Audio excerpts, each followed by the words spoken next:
Miss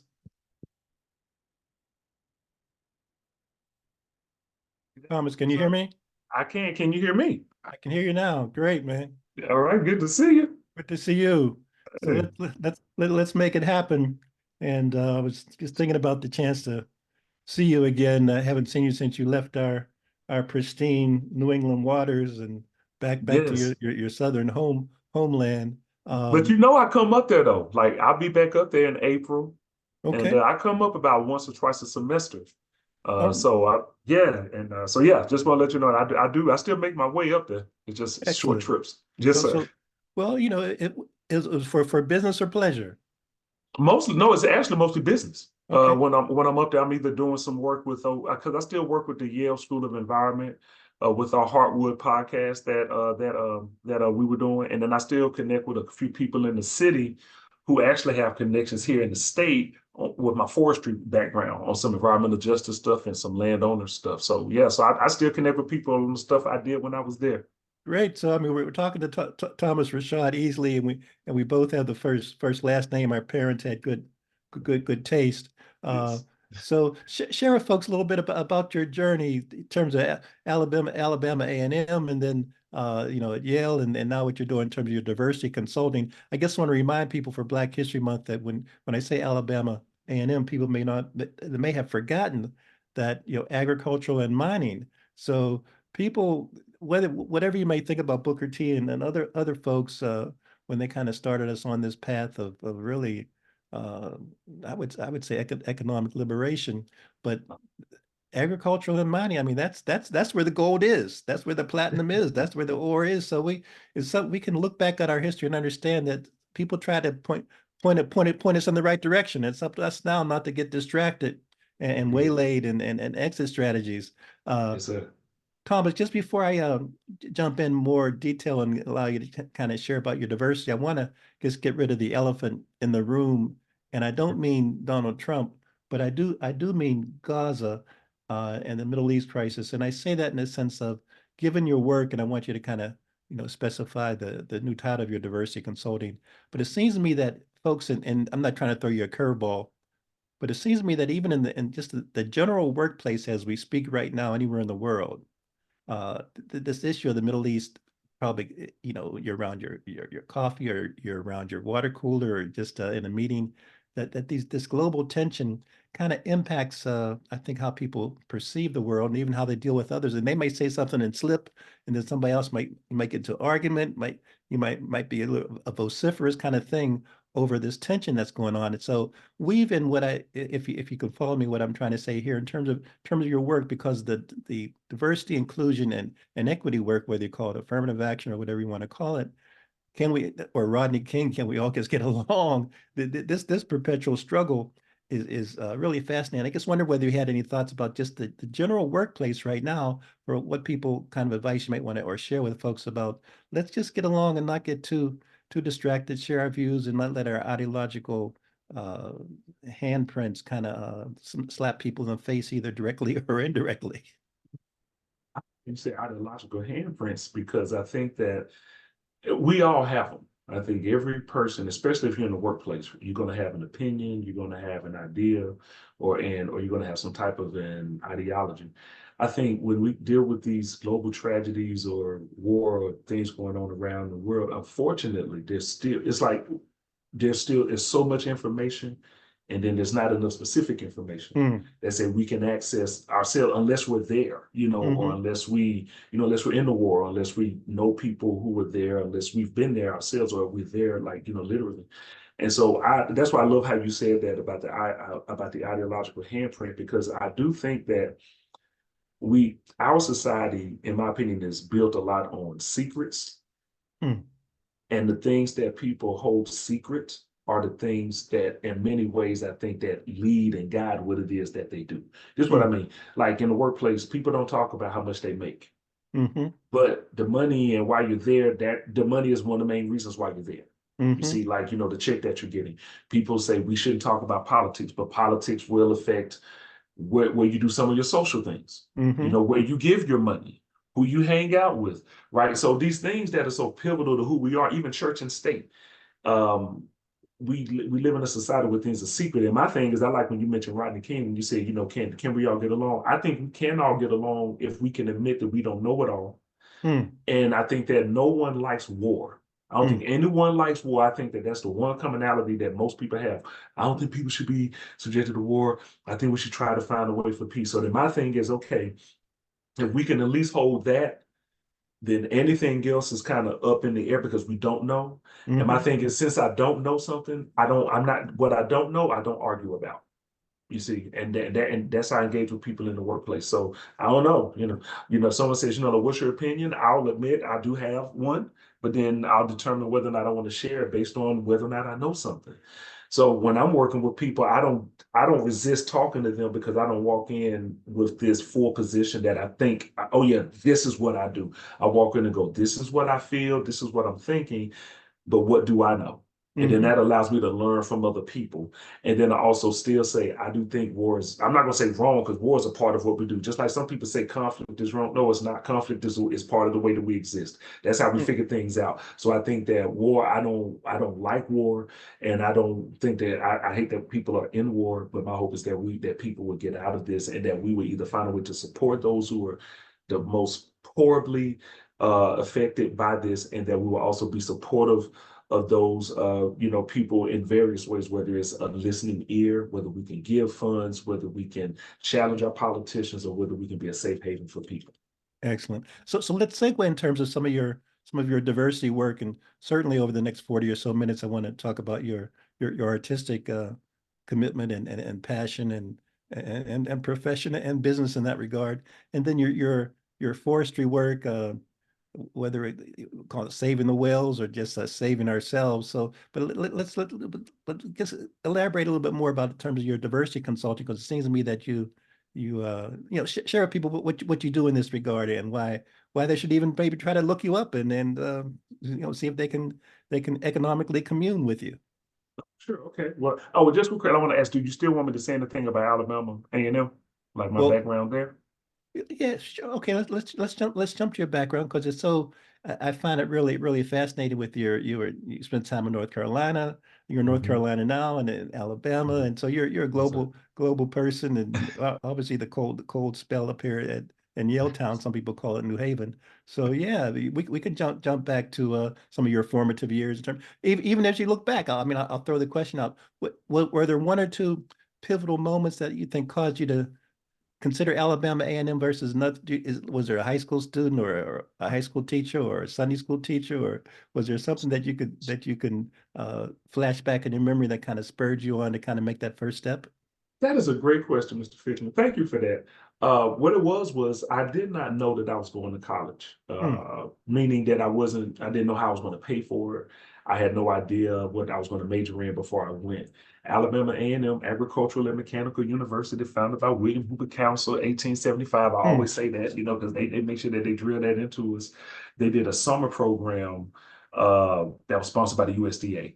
And I was fortunate to get into that program. My high school counselor was very helpful with me doing that, at least, because we still didn't know what I was doing. We weren't sure. This is the end of my senior year. Hmm. So no full college prospects, anything. And I went to the summer program. Fortunately, did really well. My project had to do with tree genetics. That's how I got Hmm. involved that's how I got interested in genetics. And that's what really ushered me into forestry. Hmm. And the Forest Service kind of judged our presentations that we made. They had some reps there, and I was one of the top three. And so Hmm. I got the scholarship, and I've always been good at schools always come to me kind of not easy. It's something that I'm interested in: math, science, English, history, civics. So I started Alabama Agricultural and Mechanical University, and we are the Bulldogs. Hmm. I grew up going to the Magic City Classic, Alabama State. The Hornets plays Alabama A&M, the Bulldogs. Hmm. So I can do a quick one. You say something significant that happened. Yes, when I was an exchange student that went from Alabama A&M to the University of Georgia my junior year. Hmm. University of Georgia also Bulldogs. Hmm. And so that helped me to understand and go up a lot more in my discipline of forestry.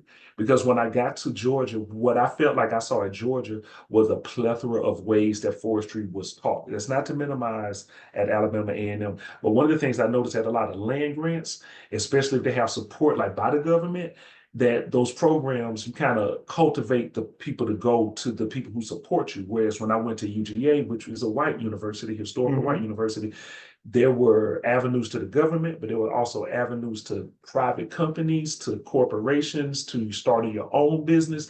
You Mm-hmm. see, so when I went to UGA, I was like, oh, it was all these other ideas that I noticed that the students were learning. Whereas at A&M, I felt like we were more so kind of crafted to go work for the government. So that was one of my significant things. From Alabama A&M, I did graduate from A&M, not because I couldn't hack it at UGA. I did great at UGA, but I was there for my junior year. I Mm-hmm. went back to A&M, graduated. Fortunately, my scholarship was with the Forest Service, so I did seasonal work, and after college, I also did work in Montana, Bozeman, Montana, as Mm, well as Red Lodge, Montana. That's where, in my opinion, that's probably where my diversity work really took off in my mm, mind, in my mm-hmm. heart, because I had to figure out how to be the only Black person in the city, technically counting, and engage with Mm, people when I was living in Montana, and I did. From there, Iowa State, go to grad school. There was one guy from Alabama A&M who was already there, but when he graduated, I was the only African American in the department. So mm-hmm. here again, I'm the only again, but I did well. Unfortunately, my committee members have passed on. They are ancestors now, but they Mm-hmm. really did invest in me, in particular, Dr. Rick Hall, who was my major professor, and Dr. Sandy McNabb.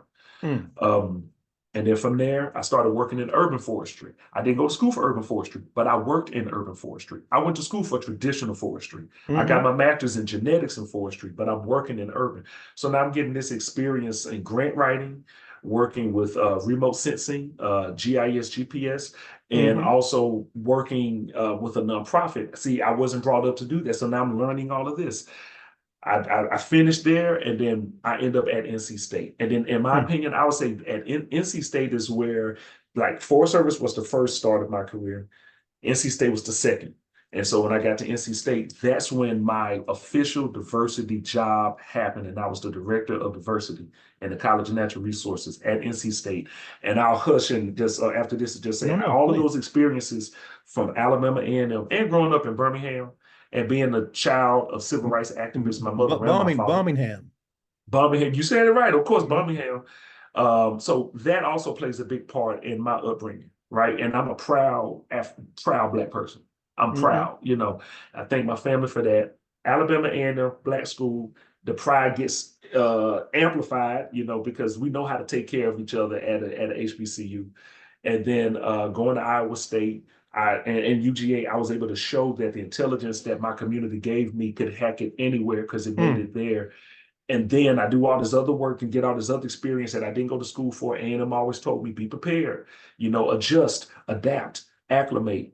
And then I end up at NC State. And now I'm at NC State, a diversity director, because I'm a Forester and because I'm Black. And I'm here to help them bring in Black and brown students like me and some not like me, just the same way that the Forest Service brought me in. And that's how mm-hmm. I got into diversity work right there. Mm, mm, Yeah. mm, mm. And then Yale called you as well. Yes, okay. Glad you mentioned that. So then after 13 years at NC State, Yale reached out to me. Yale also are Bulldogs. Mm-hmm. So That's right. I'm just That's fascinated by how my career, that's true.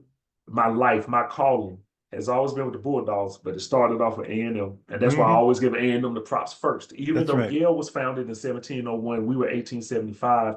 For me, it was full circle to end up at the first school of forestry in the world, technically, Mm, mm-hmm. as an HBCU grad. And so I Mm-hmm. fortunately ended up working in the Yale School, now the School of the Environment, for 4 years. I'm under Dean Indy Burke, which I'm still in touch with. And it was a great experience. Now, Good. at NC State, I was the diversity director in a college. When I got to Yale, I was the diversity dean in the Mm-hmm. school. So, you Mm-hmm. know, so it was a same structure technically with schools, if you will, different type of school, Ivy League versus land grant, and then a different position, a director versus being a dean. Okay. And so, but the good thing is that being a dean, I got to learn a lot about upper administration. I got to learn what it means to have a big budget now Mm-hmm. and talk to Mm-hmm. people with big budgets. I was in rooms with people that were trying to get them to give money. So I got to see this whole other side of academia and still was a professor, still taught, still did my typical, I would say, administrative things while I'm working with students, faculty, and staff, making sure that things operate smoothly in the school.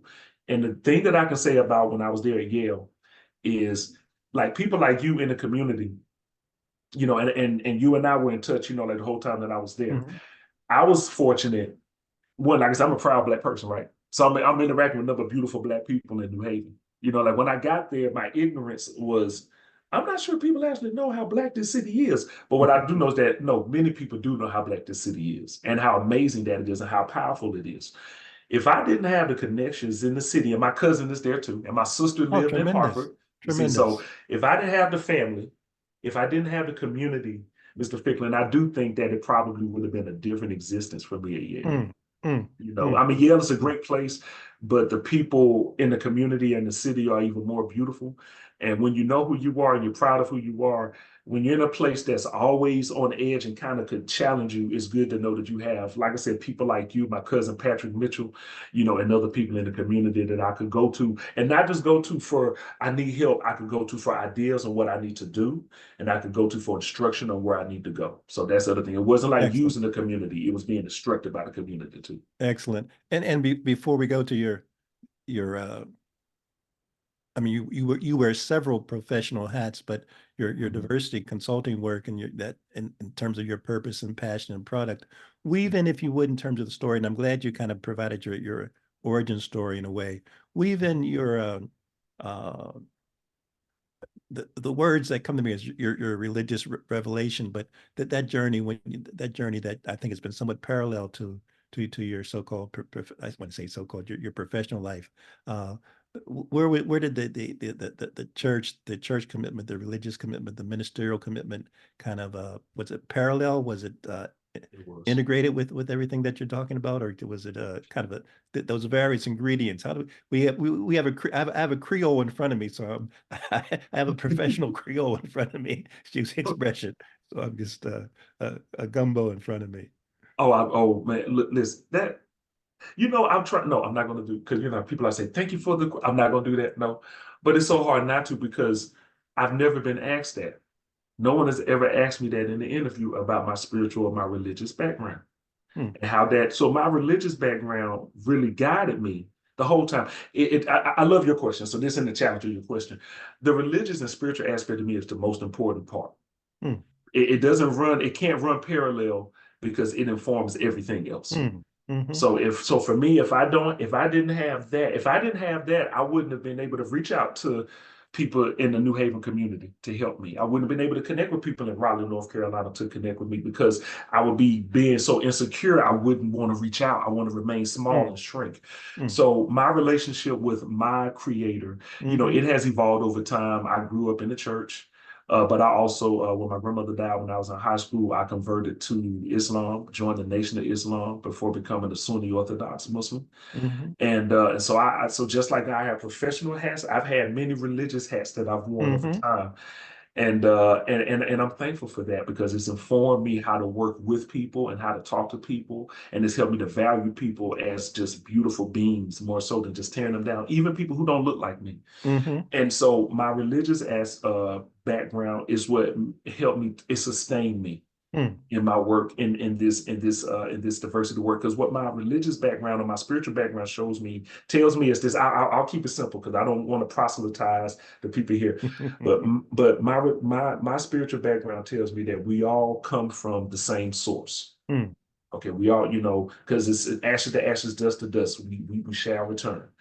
But it also tells me that we all have amazing things going on inside of us, whether we Hmm. acknowledge it or not. Things going on in the universe are also going on inside of us. Things happening in nature are happening inside of us. So Hmm. the God that other people worship, I've learned that you need to turn in because that God is inside of you. Hmm. And if you don't know how to tap into that power, you're always going to feel insecure because you don't think that you're worthy Hmm. or you don't think that you've done anything, and that's being too humble. And then you have the ego people who think that they've done everything right, and that they can do it on their own. And the truth is neither one of those is true. What's true is that we all need help, we all want to be valued, respected, and heard. And that's because I think we all have the same origin. So if I look at a macro or spiritual lens, in my opinion, we're all the same. Hmm. It doesn't matter if you're autistic. It doesn't matter if you're gay. It doesn't matter if you're black. It doesn't matter if you're white, if you're a man, if you're a woman, you're a child, if you're an elder, if you're a twin, a triplet, if you are an orphan, if you Hmm. are rich, wealthy, it doesn't matter, like, because we all come from the same source. We're the same. So that's the reason why I never get intimidated. But I say this, and I'm also never impressed with people. So I don't get intimidated like, oh my God, there's Jay-Z. But I'm also not impressed. Oh my goodness, that's Beyonce. It's not because it's not an ego thing. It's like Martin Luther King was an ordinary person, according to my uncle who worked with Dr. King Mm-hmm. and who was there when King died. Mm. But he did extraordinary things. So that means we all are that. Mm-hmm. So Mm-hmm. when I got to Yale, right, whereas there's a lot of brilliant people there, but see, I got there and what I did was say, I'm brilliant too. Mm. When I was at NC State, right, there were a lot of people. I didn't go in there thinking that at first. I'm like, I'm not brilliant. I don't know that I belong. So when I was at State, I met a lot of people who questioned their own worth. When I Mm-hmm. was at Yale, I met people who did that, but the majority of people didn't do that. The majority of people knew that they were great. So then I was like I said, ego too low. Neither one of them are right. It's the middle part. Mm. Yeah, I'm great, but I'm great because of what others have given me. So that means others are great too. And that means Mm-hmm. that I can create more. And that's how the religious aspects also informs my diversity work. Because Mm-hmm. my diversity work is, like I said, everyone needs to be respected, valued, and heard. And as a matter of fact, I can answer your first question that you started with the practice. That's the work that we do in My Heart for Diversity. We Mm. do the work that we have done already, and then we're open to new work. Meaning, Mm-hmm. I don't rest in theory in the work that we do in my firm. I rest in what we've done before. When someone calls us, they want to. I always say, "Are you serious?" They go, "Why are you serious?" Because you're talking to someone who's actually successfully done diversity work. Then sometimes they don't know what that means either. They go, well, Mm-hmm. what is that? I said, that means that I've changed with a team how an organization looked, meaning I brought in difference in the white organization and brought in the Mm-hmm. people of color and put them in significant positions. Then they go, okay, but that's just one part of it. Mm. Because you can bring people in and they can look like you and me, but don't think like you and I. That's Mm-hmm. dangerous because Mm-hmm. then they're going to keep you and me out. I don't do that. Then I also don't do this. I don't look for people who don't look like you and me, but I go, oh yeah, they think like you and I, especially if I don't think that they're real and they're faking.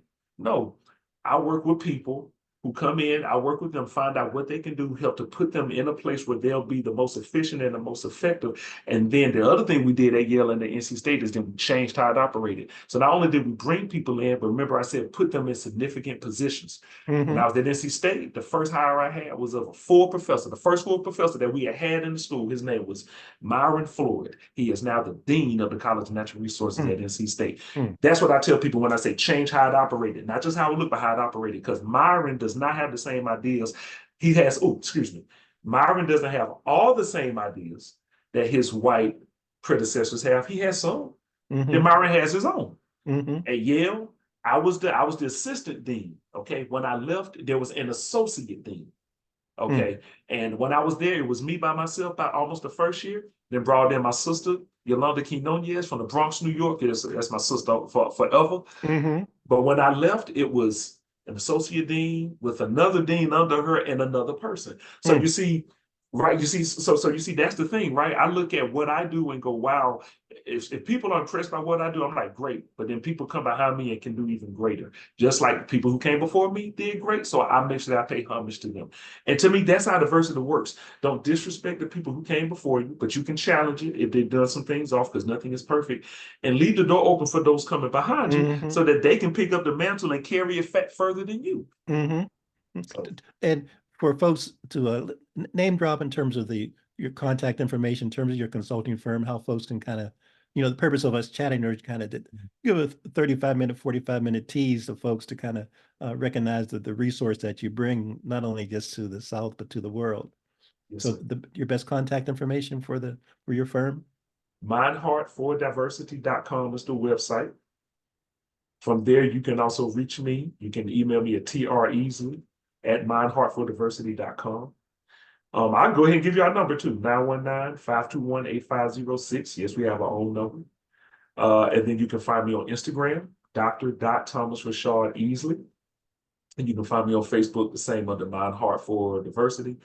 And then also you can find our YouTube channel, My Heart for Diversity, where we actually put up videos that you can use and download and share with colleagues that talks about our work. We have a video series, one called For Those Who Resist DEI, because we know that people don't like DEI and we Mm-hmm. want to, but we also think we understand some of why they don't. Remember, we talk about what we've done.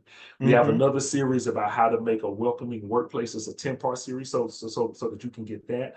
And then we also have, and those are series. So it's like Mm-hmm. series, like 1 to 7 videos, more videos. And then we just have some where we just give you actual input. Like if you want to unpack something, this is what you do. If you want to deal with, equity versus equality, which one should you do? So we also Mm-hmm. have videos there. So you can find us on YouTube as well.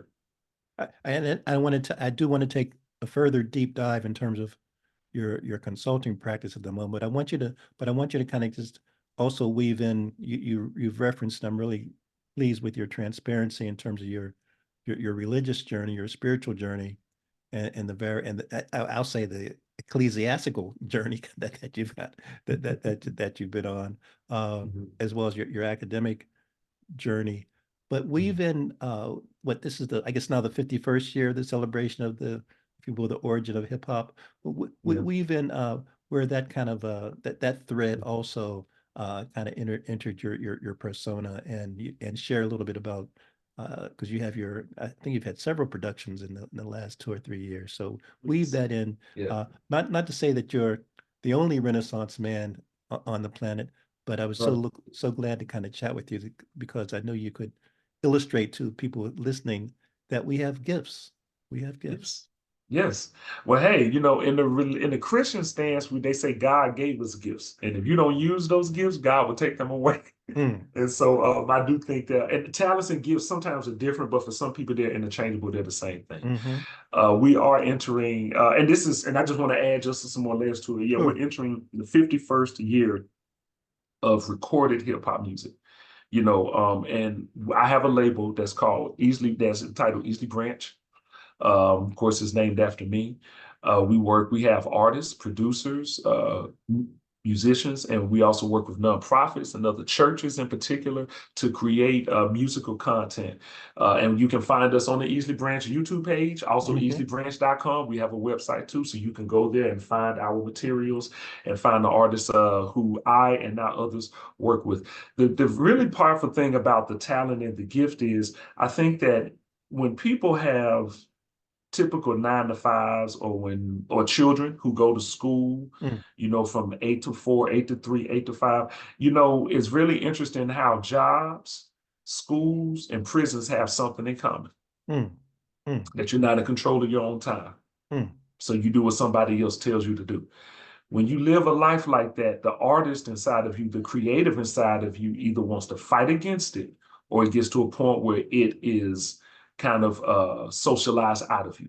mm, And so we at the Easley Branch believe in maintaining the artistic creative aspect, because to me, that's the thing that keeps us in the middle of the road, mm, because I can get my anger out in my art. I can get my depression out of my art. I can get my sadness out of my art. I can get my excitement out of my art. And I can take the different things that I learned, whether it's from a great conversation like this with you, or whether it's from an irritating conversation with someone that I didn't want to talk to, and I can unpack it through poem and then turn that over into song. And mm-hmm. so that is what we do at the Easley Branch, which is why the majority of our content is all clean. We don't really curse in our music. We don't demean and disrespect people. We don't use the B word in regard to women. We don't use the N word in regard to Black people.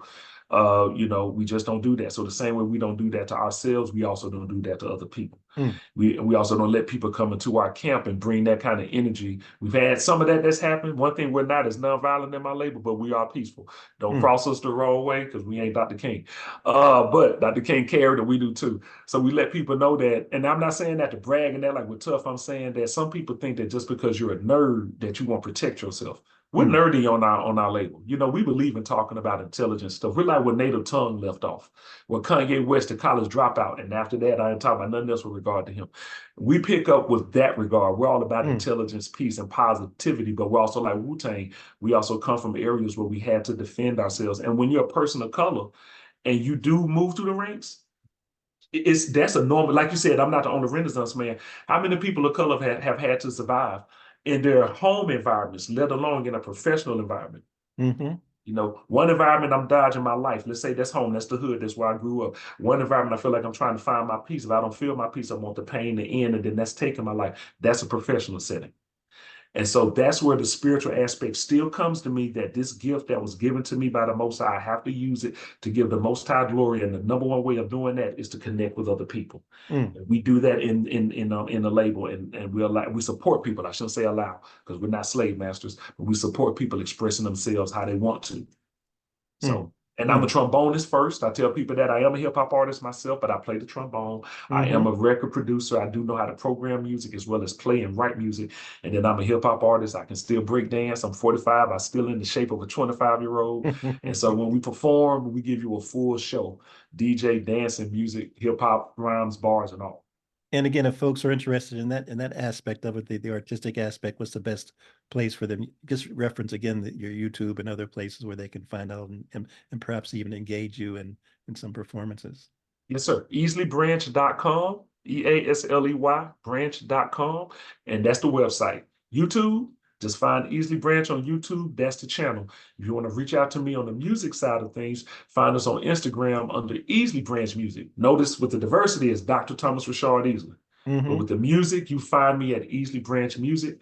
Facebook, you can find me at Rashard Ease, because that's the moniker that I go under. It's basically my middle name and half of my last name. I'm going out like Tupac, I guess. And I mean, using my name, I ain't going out like Pop. But RIP to him, like forever.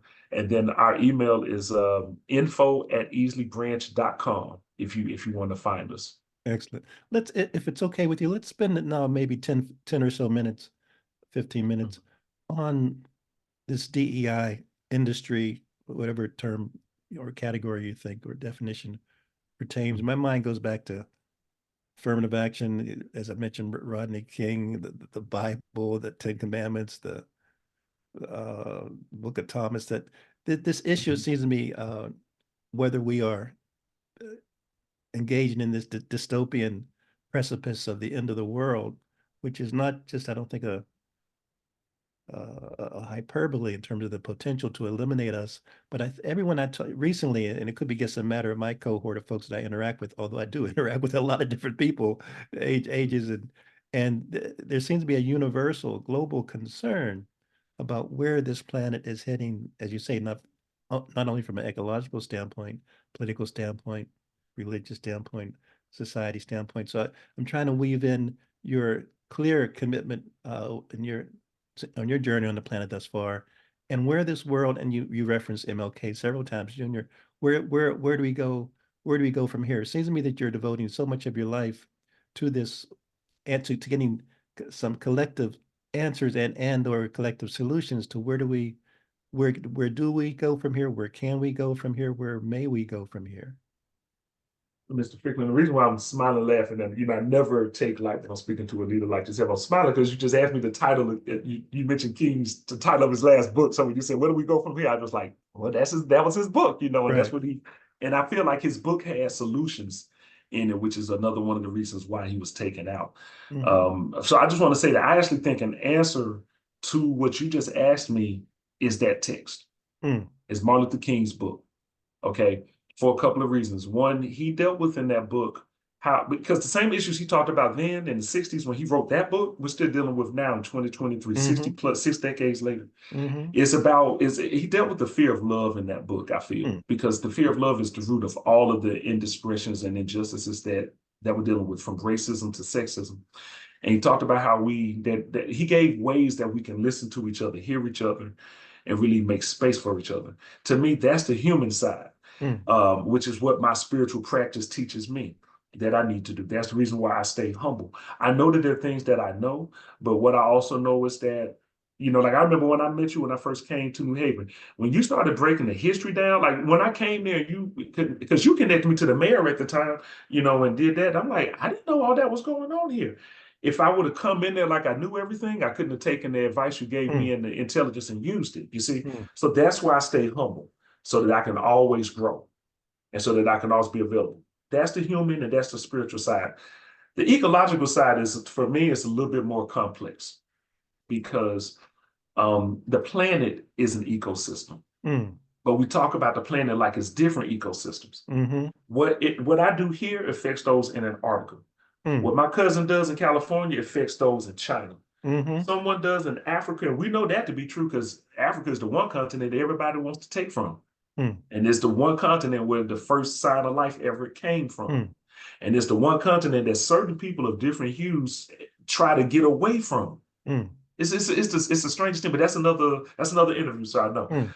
And so when I look at ecologically, I think the way that we treat each other humanly is where we treat this planet ecologically. Mm. That's why we got to get the human part right first. Because if we can't listen to each other and hear each other, then we're going to keep doing what we've been doing, misdiagnose that landscape, not knowing what needs to be planted there, not knowing what needs to go there, and just do what I do. And so basically, this is what a lot of we do in forestry. We cut down trees and then we'll replant, right? Mm-hmm. Well, the bad part is I mean, so okay, the good part is we replant, right? But the bad part is, what do we replant and how do we replant it? Mm. Do we replant it the way it was before it was left? It's impossible. You Mm. can't do it. We're not that smart. We're not God. See, we don't design landscapes well. Nature already did that for us. So then when we go back and plant, we plant so that we can go back and harvest again. Mm. So, and we also plant what we want to go back and harvest again. Well, Mm-hmm. unfortunately, if that what we plant is not native to that place, that soil cannot get back stabilized the way that it was. Mm. You see, Mm. because it can't wrap because the root system cannot do what it needs to do in that soil, and the soil can't do what it needs to do for those roots. Trees are the reason why flooding can be cured Mm. because the roots will suck up the water. The lack of trees being somewhere is why flooding always happens because Mm. there's nothing to take up the water. Okay.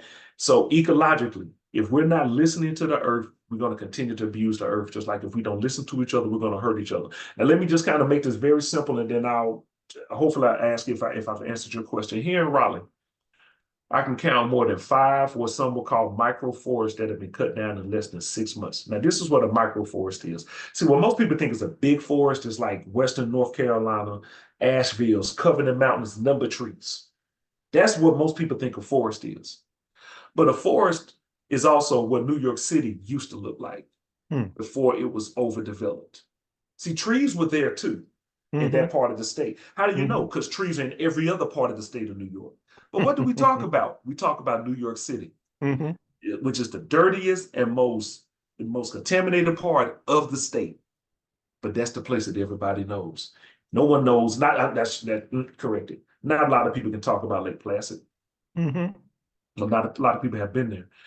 The reason why I say those 5 microforests, I'm talking about an acre less to like 5 acres large. Mr. Ficklin, we're cutting those down everywhere. Mm. So when you look at an urban environment, as we say, urban versus rural or even suburban, which urban and really suburban are the same.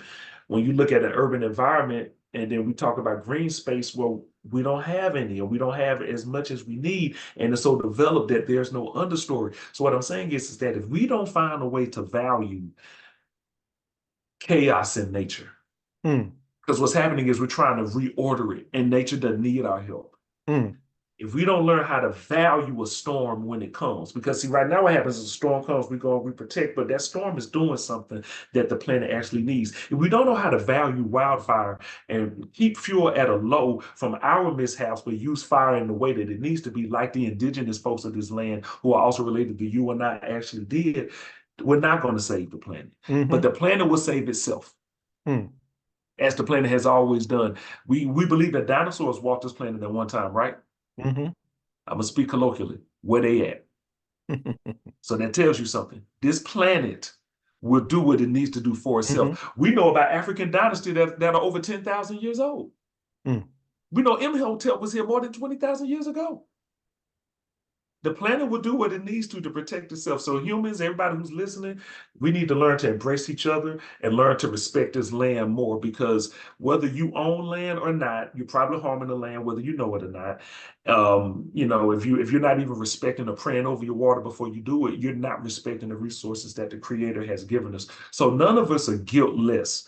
All of us are guilty, but some of us are more guilty than others because we don't own land. Mm, And we don't, you see what I'm saying? We don't control that. It's just like talking to a drug dealer who doesn't bring drugs into the country. We'll put the drug guy or woman in jail, but we not where they get it from. So basically, we need to be more concerned about the sources of these problems. We need to be more concerned about our contribution to these problems, and then we hmm need to be more solution minded and not always finger pointed, because at this point, that's not going to solve anything. We got to figure out how to fix these issues. And the number one way I believe is to listen to each other and be willing to give up of your own so that someone else can benefit. Because the less we have, but the more enriched we are, the better this planet will be. mm, mm. That's my take. Weave in, if you would, Thomas, and not, I'm not trying to ask you to be repetitive, but uh, when I throw out the word environmental racism to you, Mhm. just chat about that a little bit, and also maybe give Mhm. a shout out given this 24/7, 365, whether it's Black Negro History Week or Black History Month or African Genesis Year. Um, Robert Bullard, Bullard, the kind Well, of, yeah. yeah, So EJ. talk about environmental racism, and then give us some shout outs to our Moses, our Black Moses in this regard in terms of saving the planet in terms of Mr. Bullard. Yeah. Okay. Well, first, one word to explain environmental racism to me: redlining. Mm, I'll use that first. And that's just dealing with housing, because that's not hmm really dealing with the other parts of the environment. Redlining is a practice that's still practiced to this day, and it's an issue that has plagued our country for a long time. I can't talk about redlining without talking about the GI Bill. If you're a veteran listening to this is not me trying to attack you, but if you want to know about the real inequities, a lot of people use the military as a great source of equity because of how they mm, break people down and build them back up. I use the military also as a source of inequity when you look at the history of the GI Bill and how Black soldiers and military men in particular, because it wasn't as many women after World War II, when they came back, they didn't get the GI Bill, but others did. And because mm, they got the GI Bill, they were able to buy houses that we couldn't buy, go to school that we couldn't attend, start businesses that we couldn't develop. hmm So right there, environmental racism, that to me, that's one of the roots of it right there. So if mm, you can't buy a house, then I can tell you where you can live. mm, If you can't get a loan, I can tell you where I can tell you where you need to go. And if you mm, can't get into school, you got to take the job that I give you, which led to why the civil rights movement was so important. It still is. The Affirmative Action Act is so important. It still is. And the Voting Rights Act is important, and it still is. Women's rights is important, and it still is. Even LGBTQ plus rights. Okay, now environmental racism then shows itself by people who basically black and brown people, but poor people, period. Because this is really a class issue, not just a hmm racial issue. hmm If you can't afford to be somewhere, then we can make sure that you don't move in here. And mm, Redliner was very successful with that. And that is why when you look at environmental injustices in the communities that are, some would say, inequitably exposed to these injustices, now what, like, give me an example: flooding in communities. Black hmm people live in communities where flooding a lot of times happen when there's bad rain, and that is because of environmental racism and redlining that placed people in those communities. hmm And then they didn't get the resources that they needed. So even when flooding came out, you can go to parts of Southeast Raleigh and see where lots are, where houses were, and they're not here anymore. Racism. But if you go to parts of Cary, you don't see that happening in Cary. And Cary is just the other side of Raleigh. hmm Southeast Raleigh, Garner, Clayton, poor side. Cary, Mooresville, heading to Chapel Hill into the Triangle, rich side. People on this side of Southeast Raleigh, temperature is 8 to 10 degrees hotter than in Cary. mm, So that's environmental racism. And hmm that's how environmental racism, that's a sign of how it shows up. I want to just bring it back to Dr. Bullard, okay, Please. who is the godfather, known of the godfather or grandfather of the environmental justice movement, which was founded in 1982. But the issues that led to environmental justice were going on decades, centuries before then. Okay. hmm And that movement actually was cemented in Warren County, North Carolina. mm, Okay. And in 1982, when the Transformer Company took soils from this city and they've relocated and took it to Warren County and put them there. And over the next 20 plus years after they did that, people got sick. The water was contaminated. When I say sick, there were PCBs in the soil that leached into the water. People started developing cancer among other sicknesses. Environmental racism, how does it show itself? Well, here's how: the majority of people who live in that county are all black and brown. mm, And it was a Democratic governor that okayed the Transformer Company being able to do that. So this is why, it is about politics, but it ain't about a party being better than the other one. You see, because bad stuff happens, period. You know what I'm saying? Hmm. When you don't consider the community that's going to suffer. And that was the problem. And that's why the environmental justice movement was so powerful with its five tenets of it. And one of it is how to redistribute that pain, because we're going to try to prevent victims from the beginning. That's what it means to have a justice lens as part of your work. And I think that that's what a lot of these industries are starting to do now. And I thank leaders like Dr. Bullard for holding his foot down and still fighting this fight, because he's still in it. It's not Absolutely. over. That's right. It has not been solved, because people are still doing what I said. They're doing the opposite of what I said. We still want to do what we want to do. This planet is not going to allow for that. Okay, we can have a spirit of abundance, but we got to have a mindset of how to be, of how to sustain and how to utilize our resources. And so we have people who have been exposed to pollution, to chemicals, to all kinds of stuff because of poor economics. And that's not their fault. Okay. That's that has to do with society. Remember, like I said, redlining and so many other things that were put into place before we got here. Hmm. So I thank Dr. Bullard. I thank the environmental justice movement, which to me is an extension of the civil rights movement, which is an Yes. extension of all human rights movement. And environmental racism is still among us and is still with us. And we really need to do away with it. And we need to do a better job besides just saying a land acknowledgement and just acknowledging that people are dealing with this stuff. Excellent. When you see and read the news, and just even over the last few days of the problem in LA with the storms, what kind of comes to your mind? Well, what comes to my mind with that, and the rain just stopped. I got to go to California in the next 2 days, actually. So I have to be out there myself, for a sad reason, for a family funeral, but still I have to be there. It makes me think about, well, you remember how I mentioned the storms and how Yes. we we try to prepare for the storms, but we try to prepare for the storms by protecting what we already have. Hmm. I think that a few hundred years ago, I don't know that they would have been like preparing for the storm to just protect what they have. I think that people would have been preparing for the storm by getting ready for what it's going to look like after the storm. Mm. You see, because they understood that there's nothing that's the truth is, Mr. Ficklin, nothing separates us from outside. We're Mm. actually outside even in our homes. Because Hmm. let a storm come and blow it over. And where you Mm. at? You back outdoors, right? And so Hmm. I think that there are people who came before us who actually understood that. Mm. And so that storm in California makes me think about environmental injustice when I think Hmm. about the way that neighborhoods were created, the way that Hmm. cities have been planned, and how when you don't, like when you overdevelop, remove understory, remove topsoil, and just keep and just keep building and building and building. When a storm comes through, there's nothing to take up the water. Hmm. You know what I'm saying? There's nothing to take it up. So it makes me think about the poor ways that we've managed ourselves in our society and civilization up until this part. Let me tell you something else. It also makes me think about something else, because the storms, I think, primarily hit Southern California. I think the Hmm. water, I know Yeah. throughout California, LA. but mostly LA, Hmm. right? Okay. Hmm. But see, if you go back to the 70s and we go to Northern California, when they planted eucalyptus trees and replaced the redwood trees with eucalyptus trees. There was a Mm. windstorm that came through. This was in the 70s, and it ended up destroying 5,000 homes because the eucalyptus trees exploded, caught on fire, and destroyed these homes. Go back to what I said about forestry. You can cut down and replant, but what do you plant? Mm. And how do you plant it? Hmm. And so we get in our own way by just trying to do what we want. Mm. And I feel like the fact that we've been doing that, that's the reason why these storms have such a monumental effect on us.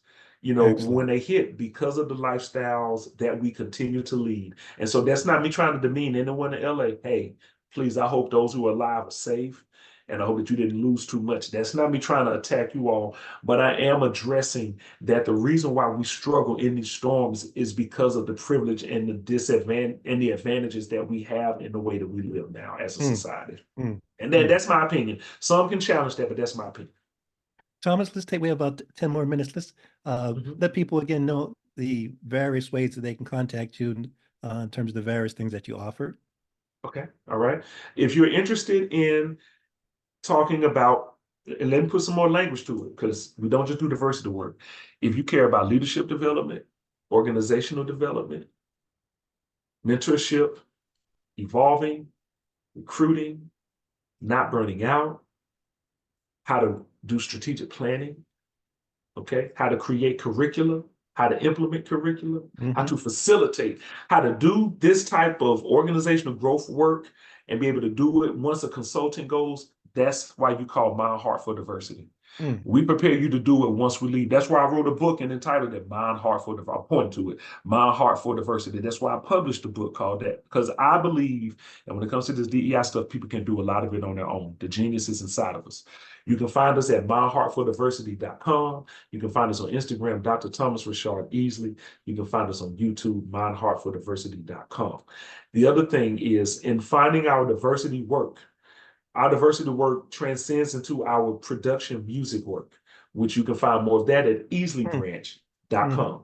The reason why I did that is because, remember, I said I'm still connected to Yale. We have a podcast that's entitled Heartwood, Heartwood, but we've run that mostly through Easley Branch.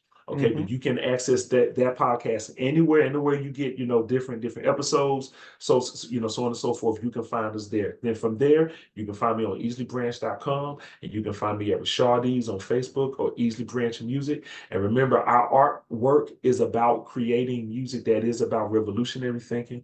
We are not trying to demean people. We're not against cursing. We just don't, like most of us on the label, we don't, but we work with people who do. But we want people to know that we do respect the cultures and experiences of everybody else. But we also push minds forward by really it's like being a comedian in music and in entertainment. Notice comedians see things that everybody else don't see. We just don't make fun of it, but we do try Mm-hmm. to pull out what you don't see. Mm. Let me push for the last 5 minutes or so, if you don't mind. Mhm. Allow me to push you a little further now that you're still a young man. I'm glad you shared uh, your chronological age. Thank you. Um, but God willing, spirit willing, you'll be around for a few more decades. I'm just curious, is there anything else on your plate, or are you just looking to kind of maximize or scale up things you're already doing? I'm just curious, with so much that you've accomplished thus far, what's kind of when you wake up, do you still have fantasies or dreams or visions, or something that's still in your quiver that you Yes. still want to unleash and reveal and share? Oh yes. Oh yes. Yes. One, as a person who used to weigh 300 pounds and who now weighs 165, Mm, natural, and who is a plant-based eater. I wake up every morning happy to be alive.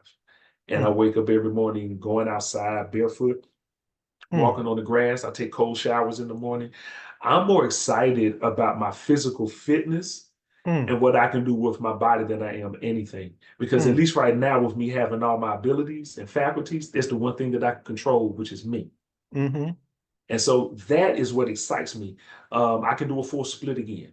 It mm, excites me that I can break dance still. It mm, excites me that I can rock climb and do 20 pull-ups in a set, and that I can jump rope and still work out with Marines and Army and Navy. That's what excites me, and that's what keeps me going. And that also is what keeps me encouraged, because I look at it like this, Mr. Fickland: if I can change, anyone can change. mm, And I don't mean it because I think that I'm just that good or that so horrible. What I'm saying is that there's nothing about me that makes me so special and better than anybody else. So if I can change and change my life, then they can too. And then with that, that helps me to be more creative.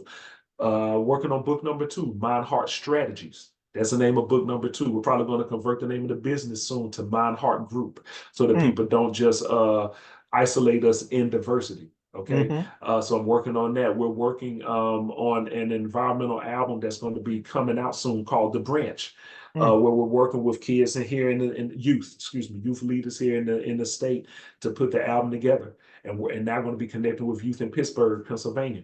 We did some work with the environmental school there for the last couple of years with their high schoolers, helping them. So I'm excited about the art that we are creating. My Heart for Diversity, we are scaling up, because mm-hmm, now we're working on automated materials, because we're traveling. Not everybody's outside, as we say. We're traveling everywhere. Our clients are bringing us to them. So there's some things that we need people to be able to access when you can't get to us. So we have automation stuff coming and bringing in a couple of other facilitators to do this work. Because like I said, we don't just do diversity. We do organizational development. We even work with churches and help them with their, like spiritual development and how to apply things, or spiritual organizations. Because DEI to me are principles. Just like I believe, I'll say it like this for real, and then I'll stop. I believe that the God that I can't say I serve, because I don't believe you can serve something that owns everything. It's impossible. So I'm going to say the God that I believe is over me. I pray to God and my ancestors to inform me about what I should do every day, and then they guide me in the way that I should connect with other people. They even guide me to when I should eat. I don't even eat throughout the day anymore. I have days where I don't eat. And so I'm also excited to be more in tune with the planet. And I think that that's the other thing that we need to do as people. That's a very macro thing. I know it's another interview to explain that, because people are like, how do we do that? I would be glad to tell them that. Well, and I'll be glad to have you, as you say, this certainly from my standpoint, this is not a one-off, so I'm looking forward to us chatting again. And I'll be more specific once the Pittsburgh situation evolves and kind of manifests itself. I was born in Pittsburgh, so love to chat with you about what's cooking there and your involvement. Okay. And then lastly, I'm since you last seen me in person, Yes, sir. now an elected official in the New Haven area. So I'm on Good following you. our city council, but so I represent something called Ward 28, but that Ward 28, has more trees than any other ward in the city. Really? It's Ward 28. So I'll send you some information, and so the lady for the city that kind of manages our trees, I'll have her on this show soon, because this area of Ward 28 had been perceived to be kind of an exclusive community, a gated community. And Okay. but yeah, we have more elms. But New Haven is some people equate with not only pizza, but we call ourselves the Elm City. Elm But City. but we have more elms in my ward. So I'm a custodian, and I love to chat with you about that and kind of connect with have our city person connect with you in that regard. Let me give you the last word, and just whatever kind of like to share as the spirit moves you, because it's really, really important for people to kind of know you, know what you're about, and to kind of just be and just to really embrace this content communion. Mm.